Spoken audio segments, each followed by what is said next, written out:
Good evening. It's Sunday, December 5th. Chiefs are getting ready to play. Um, Years ago, I joked about creating a t shirt that would say, I used to be stubborn, but now I'm relentless. And, aside from, the easy laugh there, it can be true and it can be important. Okay. So I've talked in the past about when you're in your teens and your 20s, you spend a lot of time learning not to trust your impulses, or certainly to cross examine them. Um, Hopefully, not after the bad thing and the impulse got you, arrested or whatever, But, whether it's driving a car or making a pot, there are points where you have impulses. Do I do this? And with experience, with practice, with a certain amount of personal adult supervision, it's a good idea. Okay, so being stubborn. Stubborn is usually something, that's a negative. Often it's in defiance of authority. And sometimes it's in defense of a bad idea, a bad impulse. So you had a bad impulse, you got yourself committed to it, and you're being stubborn about giving it up. Okay. And then with maturity, theoretically, with trial and error, with taking notes, with paying attention, you start figuring out, which fights are worth fighting. And then when you're fighting for something, someone may want to cheaply call you stubborn. But what you really are being is tenacious, relentless, dedicated.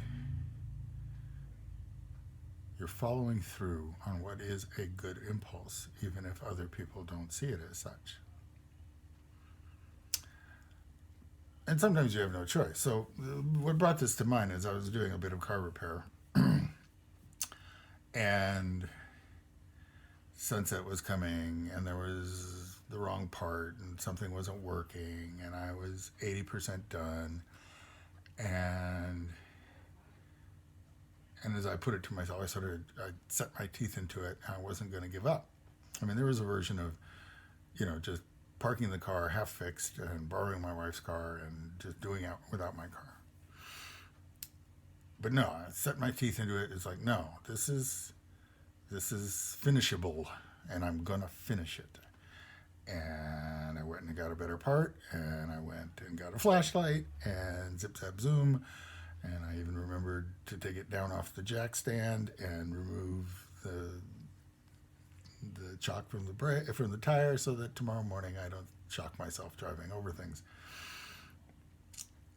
So I don't know if that counts as relentless or tenacious or stubborn, but in the end it was virtuous. I did not give up on my decision to complete the repair.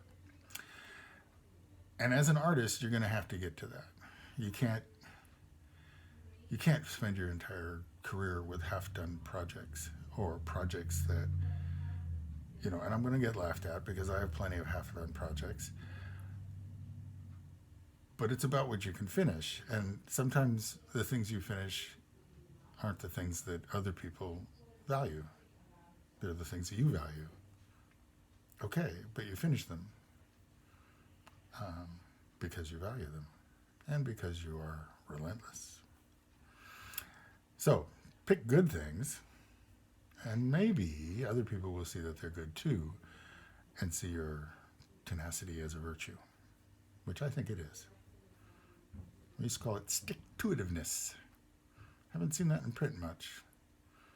But yeah, as long as you're not being stupid, stick-to-itiveness is a great idea. Have a good evening.